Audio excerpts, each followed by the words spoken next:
What up and welcome to the Beneath the Dirt podcast. I'm your host, Ron Bone. Thank you for tuning in. We're at episode 77. Hope everybody's staying safe out there. Be careful. And we got kind of quite a bit of to talk about this week. Even with everything that's going on in the fucking world, we got a whole bunch of new music, upcoming releases, whole bunch of live streams that have gone down in the last week or so. Some ill shit being talked about, and some kind of standard shit. But let's get right into it. If you ain't checked it out yet, I dropped my review for Conway The Machines, Lulu, his new EP that he just dropped last week. That is up on the YouTube channel. So you go check that out, my review. Dope EP from Conway. He killed it on that shit. Not going to give too much away about it, other than the fact that it is a solid listen. You should go check it out. But if you're on the fence, go peep my review that I dropped on it. And then we got brand new album from Blacastan, who rolls with Army of the Pharaohs, affiliated with Jedi Mind Tricks, that whole crew. And Stu Bangas, you might know Stu Bangas. He produced Cannibal Hulk last year with Ill Bill. He produced Machete Mode with Esoteric 5 years ago. And this is Watson and Holmes 3, The Case of the BPM Killer. This is their third installment of the Watson and Holmes series. This is the first one that I'm hearing. And this is a solid-ass album. Really dope project from Stu Bangas and Blacastan. Just grimy boom-bap shit. Blackastan's killing it on this project. My favorite song on here is a song called Crawl Space with Lord Goat, formerly known as Gore-Tex of Nonfiction. It's on some wicked shit, horrorcore kind of shit. Really dope. Beat is grimy as fuck. I really love this project. 13 tracks with a couple, intro, outro, skit here and there. 27 minutes. It's fairly short, but it's fucking straight to the point. Really dope listen. I'm going to have to go back and listen to Watson and Holmes 1 and 2, just because I never listened to it. And this one's really good. I'm a fan of this shit. Just that grimy shit, like I said. Stu Bang is killing it on the production, per usual. He's got new projects coming out with Apathy this year. Gore-Tex, Cannibal Hulk 2 is coming. Stu Bang is killing it. Blacastan, the only shit I've really heard from him is stuff that he's done with Army of the Pharaohs, Jedi Mind Tricks, pretty much guest features. This is the first full project that I'm listening to of Blacastan, but fucking dope. Really good listen. I highly recommend checking that shit out. Speaking of Army of the Pharaohs, that whole clique, Esoteric of Army of the Pharaohs, also of Czarface, 7L and Esoteric. He dropped a brand new track. It's up on YouTube. Not sure if it's going to hit the Apple Music, Spotify's, and all that shit. But he dropped a track called Stir Crazy, produced by one of the members of the Zarkeys who produces, the Czarface stuff. Can't remember his name off the top of my head. But this pretty dope little track here, talking about going stir crazy from being quarantined from everything that's going on, going to the store, fighting over toilet paper, all that shit, seeing people acting crazy in stores. So this is Esoteric going stir crazy from being in the house with his family, going crazy from this whole quarantine shit that's going on throughout the country. Dope little track. Check that shit out. Beats pretty dope on there as well. Them Zarkey dudes, produce the Czarface shit. Production's always on point when it comes to that shit. Let's dive into some Juggalo-related shit. We got a new Ouija Macc feature. He's on Starv's new song called Puke. Starve, I'm aware of him. He used to roll with Playboy the Beast and be on Playboy the Beast record label, crew, whatever the fuck you want to call it, Murder Music. That's how I'm familiar with Starve. So I've heard shit from him before. He has a group called Other Side that's really dope, in the same vein as Ouija Macc, Suicide Boys. That trappy kind of shit, angry music. This track right here, Puke, don't know who it's produced by, but this is a fucking banger. Starve fucking kills it on here. I like Starve. Starve's dope. I wish he'd be more consistent in dropping music, but this track right here, fucking dope. Ouija Macc kills his feature on here. Fucking ill ass beat. Love the bass on it. You know, that trappy, down south, heavy bass kind of shit. I love Starve's verse on here. He's screaming on here, rapping. You know, you got the double time flows from both of them. This track is really fucking good. It's getting me hyped for new Ouija Macc. Ouija Macc keeps teasing Resistance 2 is on the way. Before we're getting Wasteland, it seems like we're going to get this Resistance 2 project. I'm all for it. I fuck with Ouija Macc. Y'all know that. I've been giving this dude props for a minute now. And this track, he kills the feature on this shit. Puke, really dope track. I'm looking forward to more Starve. I hope Starve starts putting out more consistent music. If not solo-wise, with his group Other Side, because that shit is dope too. I'm looking forward to more Starve shit. Definitely looking forward to more Ouija Macc. That track's fucking banging. Really dope. Check that shit out. And then we get a brand new Jay Reno project called Welcome Home. Jay Reno, the sadist. He dropped a project with Bad Mind last year. Bad Mind, underground wicked shit, producer extraordinaire, if you will. This new project kind of just came out of nowhere. I didn't see Jay Reno promote this at all. I might have missed it, you know, with the algorithms on Instagram and all that, social medias, but I did see him post this cover. It's up on everywhere, Apple Music, Spotify, all that. I only got not even halfway through the album, just because I've been bumping that Stu Bangas and Blacastan project, but I got about 6 songs into this project. You got some of that classic wicked shit boom bap on here. It was a track, if I remember right, kind of like trappy, dark, heavy bass kind of shit. But Jay Reno is the motherfucking man. I've been following Jay Reno for probably close to 15 years now. He's bringing the sadist back. He's got the intro Welcome Home talking about the sadist, the voice in his head coming back. He doesn't want him back, but he's coming back. Welcome Home from Jay Reno, entirely produced by Bad Mind. Features on here from Bad Mind, Labyrinth, who also did a project with Bad Mind last year. The super famous Funtime guys, who was 8 Legs, and fucking blanking on the other guy's name, Whipstick. And then you got Staples from Bedlam and V Sinister. Just kind of going back to like that old horrorcore.com shit, pulling out features from that bag. I'm definitely looking forward to diving into this project more, but from what I heard from the first 5 or 6 songs, really solid. Great production for Bad Mind as usual. Bad Mind hardly ever disappoints with his production. Fucking fire. And then we get some new shit from them Lyrical Snuff production boys. Insane Poetry and Scum make my motherfucking day. Triple MFD. They dropped their new album, Deadly Drug. I'm not a big fan of Scum. I do fuck with Insane Poetry. I might check this project out at some point. I would really like a new Insane Poetry solo album at some point. I know he dropped one within the last couple years, but I think he's overdue for another solo project. But Triple MFD did drop their new album on LSP. Hard copies are available. It's up on all digitals.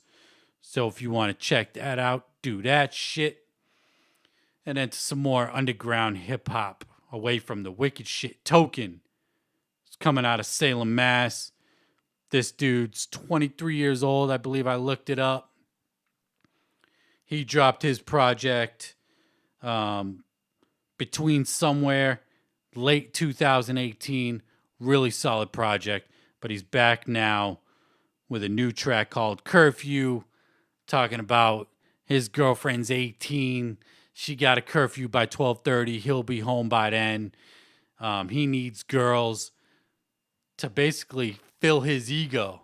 It's really dope. This track's fucking fire. Production is the same dude that did the production for the tracks that MGK and Eminem were dissing each other on. The "Oh my God, Ronnie." You know, that sample. I know you might have heard that on people's tracks. But this fucking song, Token, is so fucking dope. This dude kills it. Production-wise, everything, his flow, delivery is really dope. This dude is a dude I can get behind as far as a dude coming out of Massachusetts and just killing it with the bars, production-wise, storytelling. You know, this dude's a really ill storyteller, unlike some other whack motherfuckers coming out of Massachusetts. But this dude fucking kills it. He's been putting it down for a while. And Token is fucking fire. I'm really fucking with this track. I'm sure he's got a new project coming in the works at some point. Don't know when. He hasn't really talked about it on socials. But we got this new track. Really fucking fire. I highly recommend you check this shit out. Super dope. And then we get some news from Alla Xul Elu. I know we've been talking about possible new albums from Alla Xul Elu, which we'll get into in a second here because they did have some live streams. But they just put up these pre-orders for the Necronomicon re-release. We got a whole bunch of different bundles. You got a t-shirt, a sublimated jersey with the ill Necronomicon logo, character, if you will. I'm not a big fan of those sublimated jerseys. I know a lot of people are hating on them. They're not for me. I'm not a big jersey guy in general anyway. So to even really fucking complain about it, I shouldn't even, because even if it was an ill embroidered fucking jersey, I wouldn't even care for it anyway. But the main bundle that they did put out was Necronomicon on vinyl. If you remember a few weeks back, Billy Obey was teasing that there would be a Xul vinyl for $420. I speculated it would be Necronomicon, and here we are. It's coming out on vinyl for this $420. Fucking fire. I kind of question why we're releasing merch in this day and this fucking time that we're in, where you should be saving money. You shouldn't really be spending money right now. You should be preparing essentially for some apocalyptic kind of shit. You know, save your fucking money. But if you have money to spend, then I highly recommend it. If you never heard the Necronomicon EP, this was before Lee Carver was part of the group. It was just Billy Obey and Joey Black. Fucking fire. Really dope EP. Storytelling. It's kind of like the Evil Dead movies, if you remember the old Evil Dead movies with the Necronomicon book. But we got the Necronomicon. They smoke and they see and hallucinate and all sorts of type of wicked shit. Really dope storytelling from Billy and Joey. Fucking fire. I own the OG. I never opened it. I kept it sealed because it came with a fucking sticker that said, "Warning, do not open." So, you know, them Xul boys are evil and wicked as fuck. So I took it at its fucking word and I didn't open that shit. So I'll be getting the CD with the vinyl because I did pre-order it. You know, I'm trying not to spend money in this time because of everything that's going on. But when this dropped, had to cop it. Had to support them Xul boys. They just dropped a new mask as well. A new Forever Face 2.0. That they just dropped. It's like a gray and blue one. Dope looking. But where the fuck are them 2.1s? Billy Obey was talking about it on a live stream last week. He said, this current Forever Face that's for sale right now. I don't have a graphic of it because as I was preparing for the show, they just put it up and I just didn't take the time to fucking get the graphic ready. But the new Forever Face is for sale right now. He said it'll be the last 2.0 for sale for a while. And the next one up will be a 2.1, the new variation. That's fucking hype. I'm looking forward to that. There's two different variations. There's a grunge cake variation and a bloody variation. Personally, I would rather the grunge cake over a bloody. Really, I would like a vial variant of a 2.1. That vial that came with the Church of Xul variants was so fucking dope. That gray and white. So fucking fire. But Billy Obey on live stream. Facebook last week talking about the new album will be coming out in October. And he didn't really drop any other news than that. And he did tease that he was going to play a clip of a new song, which ended up just being a fucking Rick roll because he went live April Fools. But Lee Carver also went and did a Facebook Live from the Alla Xul Elu page talking about the new album will be heavily conceptual, 12, 13 songs, I believe he said. And the album will be produced by Slasher Dave. I have no idea who Slasher Dave is. I went and checked out some of his music. I did my Googles on Slasher Dave, looked him up, listened to his music, and this sounds nothing like Alla Xul Elu previously. Like none of that hip hop, boom bap sounding shit. I don't even know how to explain this kind of music this dude does. I just suggest you check out Slasher Dave. Just Google him. He has like a Bandcamp page. Probably got some shit up on YouTube as well. But it sounds nothing like Alla Xul Elu, and I would imagine maybe that's what they're trying to do. Maybe go outside of the box and do some new shit instead of trying to do some shit that sounds like The Almighty or The Church of Xul or any of their previous work that boom bap sounded kind of shit. But in my opinion, if it ain't broke, don't fix it. I love the sound that they rock. I love that boom bap sound. That dark, heavy, wicked shit. I know for sure we're getting that wicked shit. But I'm questioning what kind of sound we're going to get. I'm hyped as fuck regardless because Xul is the fucking shit. The illest group to come out of the underground in quite some time. Out of anybody. I don't give a fuck. Solo artist-wise, group-wise. Xul are the illest dudes to come out of the wicked shit scene in a long-ass time. The Almighty was an instant fucking classic. Said it before. Fuck it, I'll say it again.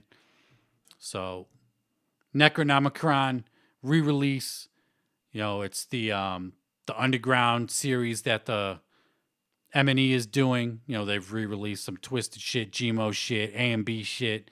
Now we're getting Necronomicon through the underground series that M&E is doing. So go peep that. Hyped as fuck for some new Alla Xul Elu for sure. And then back to them Griselda dudes. I talk about these dudes all the time. And I got my review of Conway The Machines, Lulu, up on YouTube right now. I talked about it earlier. Check that shit out. But Westside Gunn dropped the cover art for his new project coming out. I don't know if it's an album, EP, whatever. But it's called Pray for Paris. This is the artwork done by Virgil. Virgil, he's talking about, tell Virgil, right brick on my brick. That dude from the what would, they were rapping about on What Would Sheen Gun Do. He did this cover art. This cover art is fucking devastating. Ill as fuck. Y'all know I'm not the biggest fan of Westside Gunn, but this cover art is fucking fire. I pretty much just wanted to talk about it because of this cover art. And also because of the track list. He posted up a little preview of the track list. He had it up on his stories, I believe, and you just had to kind of get a quick snapshot of it. And it's hard to read, but we got production on here from Muggs, Conway and Benny's on here, production from Derringer. Joey Badass is going to be on this project. Joey Badass is pretty dope. From what I've heard, Tyler, the Creator, is going to be on this fucking project. That's a surprise. I wasn't expecting to see Tyler, the Creator, or Westside Gunn, but Tyler, the Creator, has a feature, and he also has a production credit on this album as well. Freddie Gibbs is on the album. Rock Marciano. Who else is on here? Wale's on the album. Alchemist, production by Alchemist on here. So, Pray for Paris. And now that I'm looking at it, it's 12 tracks. Call it an album. Fuck it. I'll check it out. As I do with Westside shit. He dropped Hitler Wears Hermes 7. I think that was his last project. Oh, no, he dropped the one where it was recorded 15 years ago. That one actually sounded pretty dope. Never dove into it because I was still heavy on that What Would Sheen Gun Do shit. but I'll check it out. I don't really have no expectations for it because I'm not a huge Westside fan. But the features on here are fucking fire. Benny and Conway, of course. Tyler's dope. Rock Marciano's dope. Alchemist, production by Alchemist. Muggs. I'll peep it. But I thought it was just of note because I fuck with Griselda so heavy. The cover art. Let's look at the cover art one more fucking time. That shit is so ill. So fucking dope. Love that shit. So fucking fire. And the album is dropping on April 17th. Westside Gunn, Pray for Paris, April 17th. And now let's dive back into some more Juggalo-related shit. Daddy X scam. Suburban Noise posted up on their Facebook. Let me pull it up on my phone because I can't read it from the screen because it's too small. If I could find it real quick, bear with me. I already fucking deleted it, but fuck it. Someone is out pretending to represent Suburban Noise and ask artists to send them money so they can get them a record deal from Suburban Noise. They're saying this is not Suburban Noise. We would never ask an artist for money. Please don't send them money or think this has anything to do with Suburban Noise. We also don't think it has anything to do with X. And it's someone pretending to be Daddy X because it's a fake Daddy X profile messaging these people. It's kind of funny that someone would make a Daddy X fucking Instagram and message people to send money to get a record deal.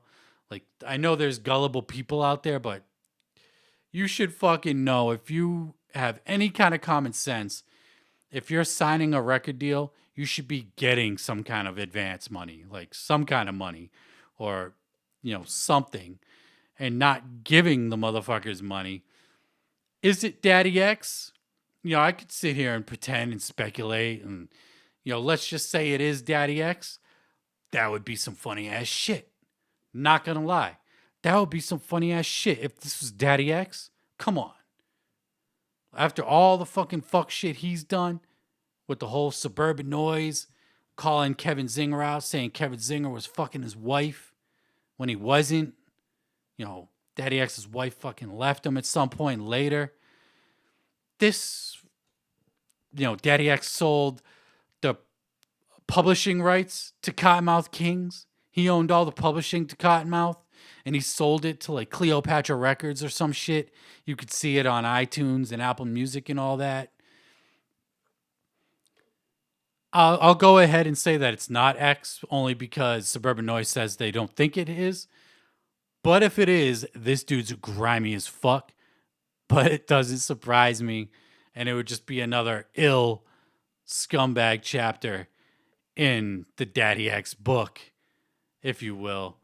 But that's some wild shit. And for real, if you're an underground artist listening to this shit, you should know better not to fucking send people money for a record deal.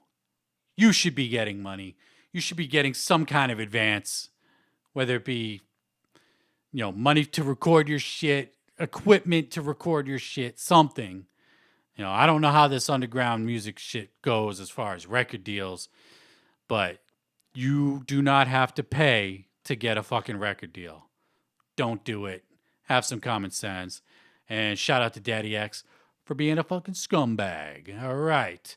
And then we got, let's keep it in the Juggalo stratosphere, Suburban Noise. They used to do tours back in the day, the Strange Noise tours, Tec9, Cottonmouth Kings. Tec9 has his new album, EnterFear, dropping April 17th, just under 2 weeks. It'll be less than a year since Nina dropped, which is fucking wild. Nina was such a dope album. It was a much needed dope album from Tec9. He needed a really good album to drop because Planet was trash. The Storm wasn't that good. What was before that? The Storm. Special Effects. I fucked with Special Effects. Something else. And then you had those collabs albums, Dominion, whatever the fuck the other one was. I don't even remember. But I'm glad he's stopping those collab albums and really just focusing on his solo stuff. So EnterFear dropping April 17th. He also dropped the track list for it. Something I like seeing from this track list, no big names. He is staying away from the big names. He stayed away from big names on Nina. I can't remember if he had any big names on Planet. I know he did on The Storm, Special Effects, something else, and albums before that. You know, he had Eminem, Slipknot, Jonathan Davis, fucking Lil Wayne, T-Pain, 2 Chainz, B.O.B., whole bunch of motherfuckers. But this right here, the biggest feature I see on here would probably be Flatbush Zombies, but I kind of consider them an underground group, kind of on the same level as Tec9, maybe bigger. I'm not really too familiar with, how, on a scale of how big they are. I just know they're fucking dope. So it's really cool to see Flatbush Zombies on this album. And then he has Mercules on here. Mercules I would consider someone like, same kind of stratosphere as like a Ritz, something like that. Dude is dope. But outside of that, you got Chris Calico on here, King ISO on here, Jerry Robinson, who's a new artist, Mackenzie Nicole, and then some people I don't even know, Lex Bratcher, Landon Fire, Marley Young, Screwface Gene. So people I've never heard of before, but I like it. I like that he doesn't have the big names on here. Only because Nina didn't have the big names on there. I think the big feature on there was probably Jelly Roll. I'm trying to remember the other features on that album off the top of my head. But I like that there's no big features on this album. I hope it's good. I wish he would take his fucking time and not rush shit so fucking fast. That's been his big problem ever since Ever Ready came out. It took fucking forever for Ever Ready to drop. I remember getting down just after Absolute Power dropped. And that way from Absolute Power to Ever Ready seemed like fucking forever. There were release dates, got pushed back. But once Ever Ready came out, and then like a year later, MLK came out. And then I think it was Killer after that. And then it was just collabo album, just repeatedly. And then it became like 2 albums a year. And then it became too much. So I'm hoping he took kind of his time on this one. It's been less than a year since his last album. But since he does push out so much fucking product, at least we're not getting a collabs album. Even though there is a whole bunch of collaborations on here. I hope it's good. I don't know. Nina's becoming one of my favorite Tec9 albums of all time. Love that shit. Really dope. So we're just going to have to see. Fresh ass cover though. Really dope shit.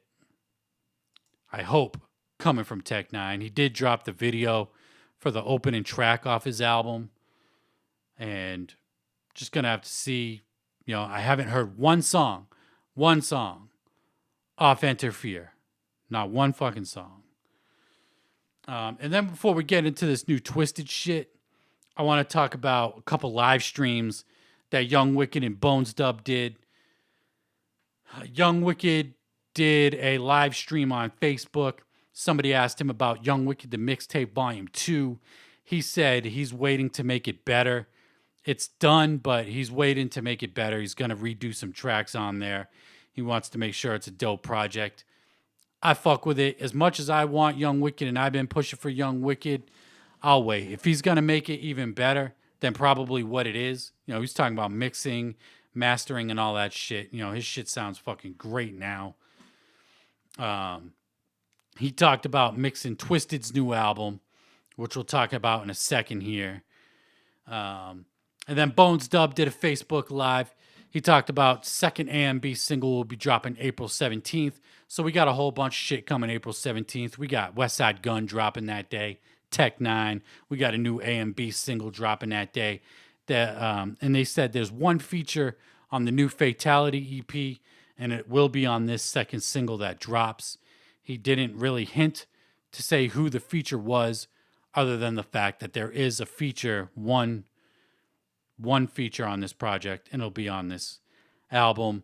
Third single will be dropping May 8th, and then I think the album, EP rather, is dropping June 1st.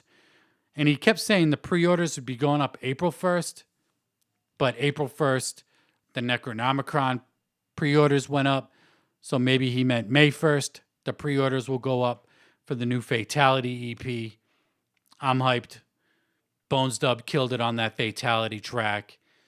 Wicked killed it on the production. He killed his verse too. Can't fucking front. But on to some new Twiztid shit. Let's pull up the graphic right here. Young Wicked said he was mixing Twiztid's new album. He said it sounds fucking great. He said there's beats by him on there, beats by Godsynth, and beats by Fritz. We talked about Twiztid teasing their new album. Jamie Madrox had posted a picture. Apparently, they're doing separate photo shoots because of this whole quarantine shit. And I don't know if they're doing video shoots or whatnot, but we got this teaser right here. The new album is called Mad Season. Shout out to Robbie from Twiztid History Instagram page, keeping me up to date on the Monoxide live streams. There's so much shit happening in the underground that I can't catch every fucking stream. And I'm glad he's keeping me up on these Monoxide streams, because sometimes them shits could be boring with no info. And that was kind of the main reason why I fell off with these live streams. So much love to Robbie once again for keeping me up to date on those Monoxide live streams. But apparently Monoxide said this album would be 12, 13 songs. It sounds like it'll be a surprise release. From what he was saying, they want to release it before this quarantine shit is over. I think he said physical releases first, and then it'll hit digital. So maybe it'll be part of that Welcome to the Underground series that they're doing, which is kind of surprising because, you know, with Generation Nightmare, it sold so well, it stayed on the charts for fucking ever. They're just gonna drop this new album. I wonder if it's gonna be it's probably gonna be a rap project, because Young Wicked said he had production on it with Fritz and Godsynth on it. I'm just kind of thinking out loud off the cuff. I got no more notes.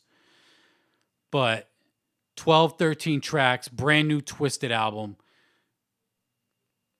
I don't know if there'll be pre-orders for it or what. They're dropping too much fucking merch. That's another thing, like with this Necronomicon shit. They're still dropping other merch. We got the A&B release coming up. This new Twiztid album. It'd be better if they dropped it on digital first and then did hard copies. I get why they would want to do it the other way around. Sell the hard copies first, and then do it digitally. But regardless, we're getting a new fucking Twiztid album. It's called Mad Season. Apparently they got a new look for their face paint. This picture right here with the fucking hands. The 3 in the middle finger. Don't know what the fuck that means. It's going to be curious to see how they're going to be putting this together, considering this whole quarantine shit. They're not even together. They're at their own houses, probably staying inside, as everybody fucking should. And you should be fucking staying inside. If you're not, you know, be fucking safe. But I'm hyped for a new Twiztid album for fucking sure. If it's anything like the singles that they dropped in the last few months, fucking bring it on, because those singles were all fire. Really dope shit. I hope they're getting away from that rock sound. I know Monoxide teased before. They're going to do that rock shit again with another album. But give us a fucking rap album. You know, Godsynth got that fire. Wicked got that fire. All that shit. But that's going to wrap it up for me this week. Thank you for tuning in. Much love. And I'm Roland Bone of the Beneath the Dirt podcast. And until next time, I'm out. Peace.